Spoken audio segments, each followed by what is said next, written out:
So today we have our expert, Martinez. She is going to walk us through this rancher, this Crofton rancher, and we're going to see if this, in fact, is a good potential residential living facility.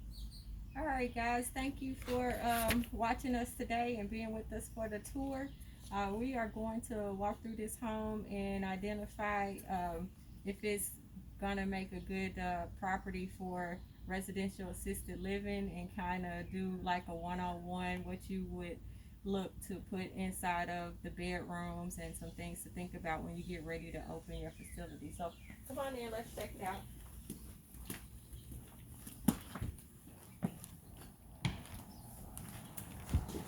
All right. So as we walk into this home, as you can see, we're gonna go into the living room, but there is one step here. So one thing that we wanna be concerned with is this one step, which can be easily fixed. We have to ramp it here so that it's a ramp. So it makes it easy for the residents to enter into this living space. So in this area, we can have open seating for the residents to come out and enjoy each other, and you can play games. You also have this space over here where you can set up, so you can have this as put your table here for your meals, or you can have your table set up here for meals. So you can use one for meals and the other for entertainment, seating area, seating space for this particular area. Now, one thing I want to bring to your attention is we do have stairs here. So this would be something that you would prefer not to have in your residential assisted living facility. But if we do have it, then what we need to do is make sure that it's blocked off.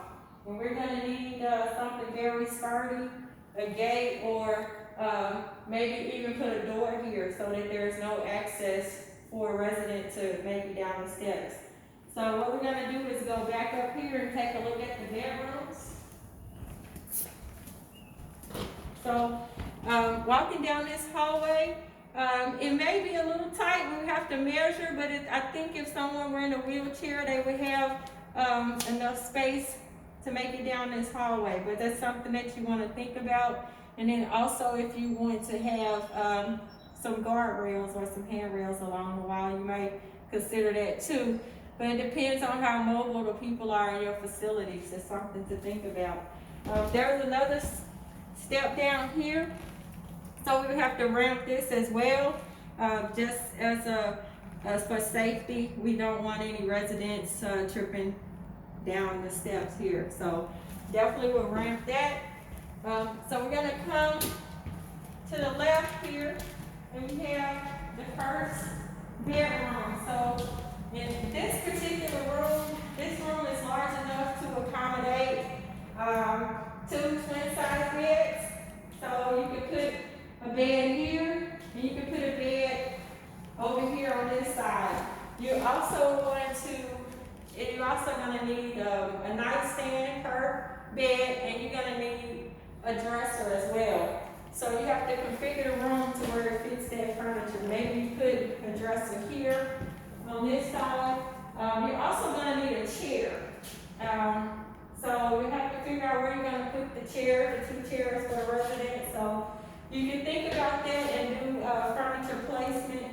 You can either do some virtual furniture placement or just kind of do some mental furniture placement to make sure that your room can accommodate. So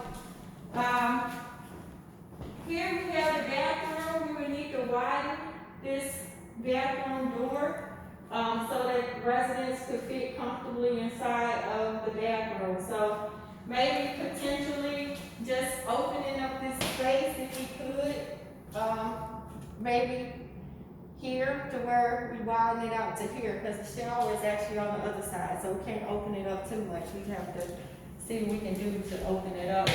And then there's plenty of closet space here, double closets, so residents have plenty of space to store things.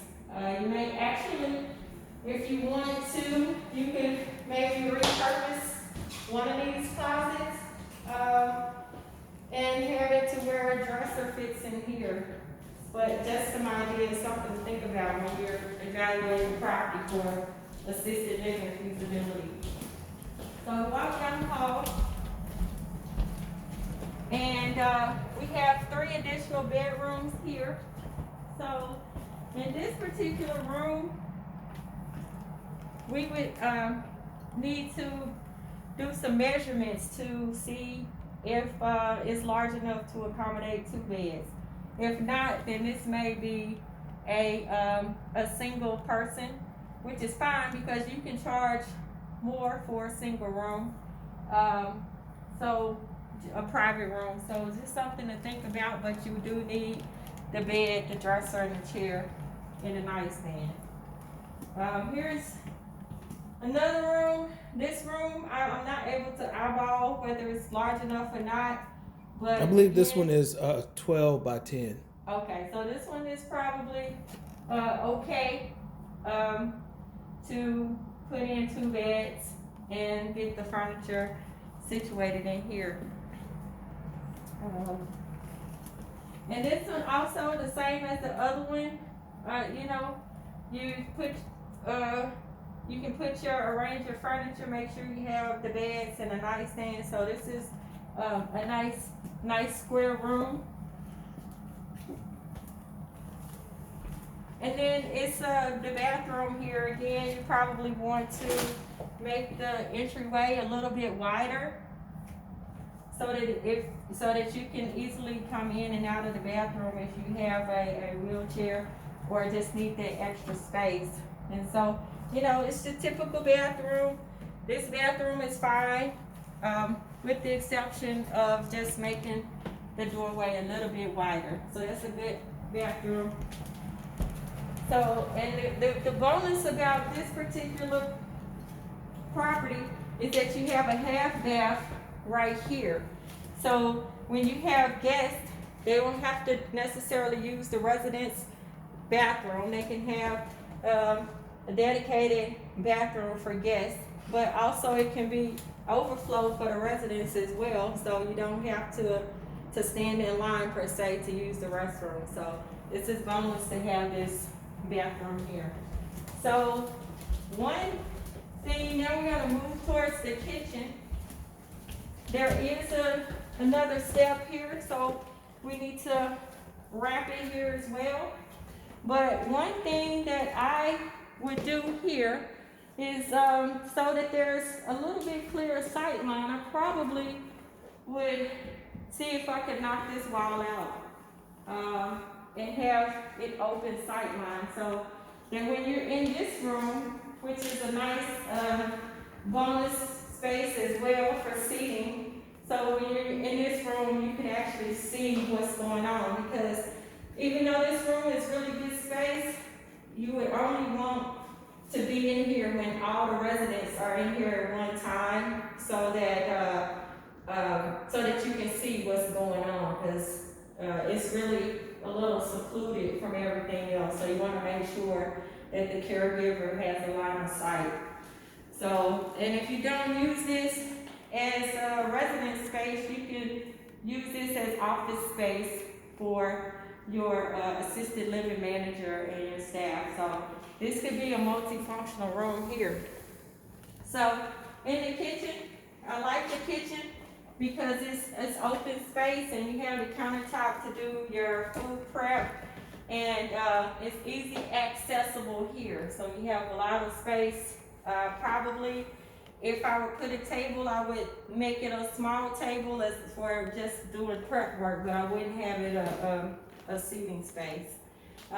It's conveniently located as a washer and dryer right off the kitchen, so you can do laundry right here. So this is a good space. I think it's a good assisted living property potential. And then it has a lot of bonuses, a lot of added things. So now we're gonna go outside. This is probably my favorite space. You have outdoor entertainment where you can come out here and you can enjoy the afternoon. You can have game night. You can entertain your family. So this is a nice area. It is fits in here. So so it provides another layer of security and safety for the residents, family members, uh, and the residents. So definitely a bonus to have this outdoor space here. Um, and it's a pretty nice size lot. We're actually on a corner lot, so you know It's 1/3 acre. it's 1/3 acre, so that's a lot of space. So you can actually sit outside in the front yard and entertain as well. So thank you. We appreciate you for touring with us today. We look forward to helping you get your residential assisted living facility started. And again, this is Martinez Adai for residential assisted living, and Kevin Rory, who's doing the recording.